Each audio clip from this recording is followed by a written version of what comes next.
As Cyrus the Great and his Achaemenid Empire went into their great war of expansion, they came across the kingdom of Lydia.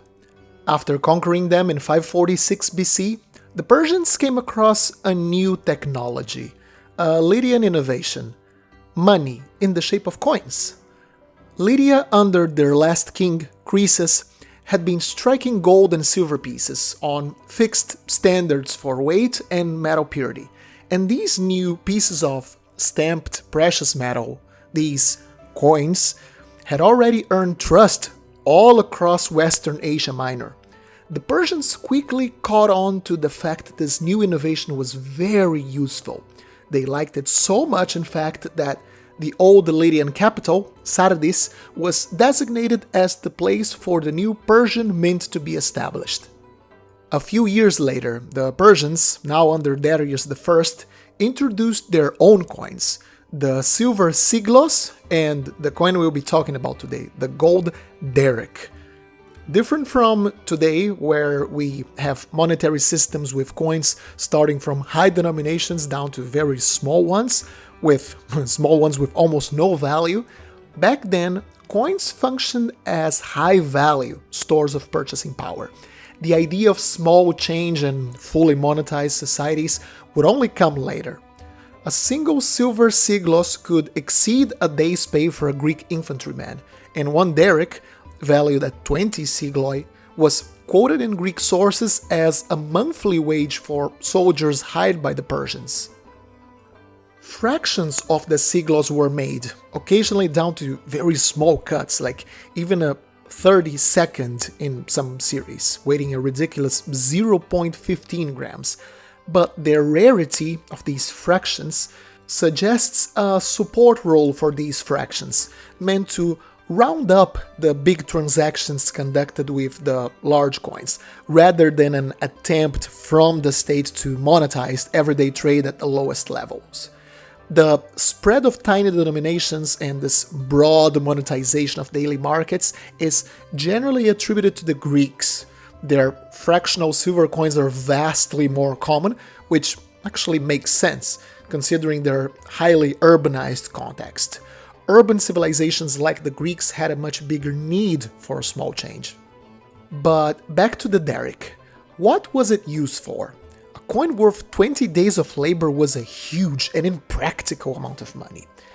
Xenophon informs us of the salary paid for mercenaries in Persian service, 1 Daric a month, as I said, for an ordinary soldier. Other Greek writers were so familiar with the coin that they made jokes about it.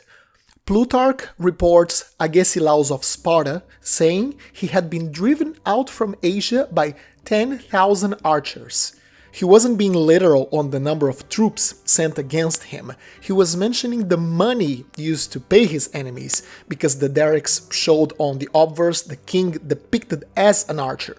He was making a metaphor on how Persian influence and Persian money was influencing Greek affairs. So, while the silver siglos was a more flexible instrument of pay, used in trade with the Greeks, not only as a way to pay soldiers, gold, on the other hand, was the state's instrument for salaries, imperial donatives, and also like any kind of large payment that had to be made. You see, like paying for entire armies of mercenaries, rewarding courtiers, or just as a show of largesse to the king's satraps. So, in short, it was an efficient, practical way for the king to get things done. You know, a coin with a highly condensed purchasing power that made things quick and easy. So, for example, you needed to quickly pay for an army to fight for you, rather than sending a caravan of camels with baskets full of silver. Send a couple of chests with gold Darics. Done, the army is paid. Need to reward a satrap? A small chest with gold. Done. Public ceremony where you needed to be seen as this generous king? Have your attendants hand 1 gold Daric to each guest. Open their hand, put 1 coin in, and the king had just given you a gift worth 1 month of salaries. Everyone was happy. 1 hand, 1 coin, done. And today's video is brought to you by L5, the new ancient coin marketplace. L5 is a platform developed by coin collectors for coin collectors. It offers the lowest transaction fees on the market, from 5% down to 0. No listing fees or undisclosed reserve prices, and you can choose between buying and selling coins through its auctions or its fixed price lists. The most important idea behind L5 is generating an environment of trust between people. You can buy, you can sell, you can do both if you want to, all within a system of transparency and accountability between its users and the platform. Apart from a lifetime guarantee of authenticity in case any coin sold on L5 turns out to be a counterfeit, the platform works with a group of renowned experts on different fields of ancient numismatics and a body of expert moderators, with the objective of creating an environment of high trust where every single coin is reviewed by more than one person and curated by an input from the community. I think their concept of collaborative accountability, low fees, and transparency is a revolution to the ancient coin market, and I can't recommend the L5 enough. Give them a look. I personally think this is a wonderful concept that the ancient coin market was in need for. Visit l5.com. As for the visuals, stylistically, the Daric evolved very little from the time it was first introduced around 520 BC to its last issues around 320, 310 BC. A numismatist, Ian Caradice, developed a typology system for Darics and sigloi, dividing them into 4 main Caradice types. These are arranged in chronological order, so types 1, 2, 3, and 4. The higher the number, the later the coin. The Persians were particularly conservative with their coin design. In all types, the obverse shows the Persian king, or sometimes is also called the royal archer, in a dynamic position, either shooting his arrow or running. He's always equipped with a bow and a quiver, and the design changes slightly in different types. So let's go over the types. It's actually pretty straightforward. Type 1 shows like the upper half of the king holding a bow and a couple of arrows. Type 2 shows a full body image of the king kneeling, taking aim with his bow, and with one hand like holding the bow and the other drawing the arrow. In type 3, the king ditches the arrows and holds in one hand the bow and on the other a spear. And finally, type 4, he exchanges the spear for a dagger. As the series progresses, the quality of the art also improves, showing an accumulated experience of the Persian engravers. There are of course variations and subtypes, but you can broadly divide all Achaemenid coins in these 4 types. As an example, what you're seeing now is a type 3, issued between the late reign of Darius I and the reign of Xerxes, between 490 and 465 BC. If you like the movie 300 and wonder what kind of coins the Persian soldiers were being paid so they would go to Thermopylae just to be slaughtered by Spartans wearing nothing but a red cape and leather thongs, that would be the coin. We can see it's a type 3 for the fact the king is holding a spear across his body. As for the reverse of all 4 types, we have the same thing. It's nothing but an incus sponge, a tradition of early coins directly inherited from the Lydians. This punch was meant to serve as an anti-counterfeiting feature, showing the coin was made out of solid precious metal down to its core. However, the number of plated forgeries with the incus punch that are found suggest counterfeiters quickly developed a way to replicate this feature before plating the base metal forgery with gold, so it wasn't really that efficient. And now, here's a very interesting last piece for today. How about a Daric struck by the Greeks? You see, after Alexander, the new Greek overlords of Babylon continued to strike Achaemenid-style gold.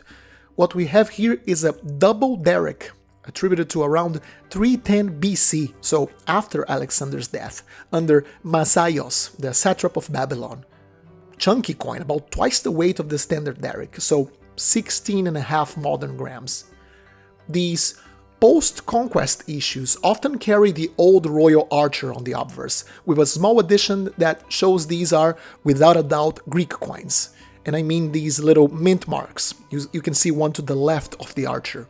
These were created by the Greeks as a quality control for their coins, so this tied certain coin issues to specific workshops. So if a coin of lower quality was issued, authorities could quickly attribute a certain coin to a mint and they could investigate. And this coin is really fascinating. Apart from being this cool, compact, thick chunk of gold, it shows a pragmatic view on the Greeks' part. They were willing to produce an old Persian coin design, giving up on the opportunity of only striking their native coins with its own fully Greek imagery. This was most likely because the public, their new subjects, still trusted the Darics very much, and for a considerable time, Persian Darics and the Macedonian staters circulated side by side in Babylon. That's interesting because right before his early and sudden death, Alexander claimed he wanted his empire to be not only Greek, but a mix between Greek and Eastern. For the most part, his successors forgot about this idea.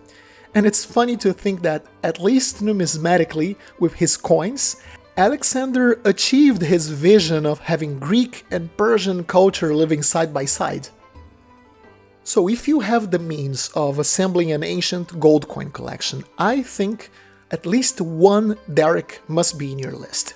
If you manage to get one of the early types, it is a very early coin in Western monetary history, and despite the memory of the Achaemenids being overshadowed by that of Alexander and the Greeks, the Daric was still an extremely important coin in classical monetary history, and it's just an important coin. Darics, they aren't cheap by any means, but considering how interesting they are, I still think the market hasn't noticed the true historical significance of these coins. Well, I hope you enjoyed this golden video. If you did, make sure to like, subscribe, and join our newsletter. Happy collecting, and I'll see you soon. Let me give a special thank you to all of my amazing channel members and Patreons for their generous support. This channel would not be the same without your help. And if you would like to be part of this list, have early access to my videos when they are uploaded to YouTube, and a series of other perks, make sure to check out my Patreon page and my members tab on YouTube. Thank you very much.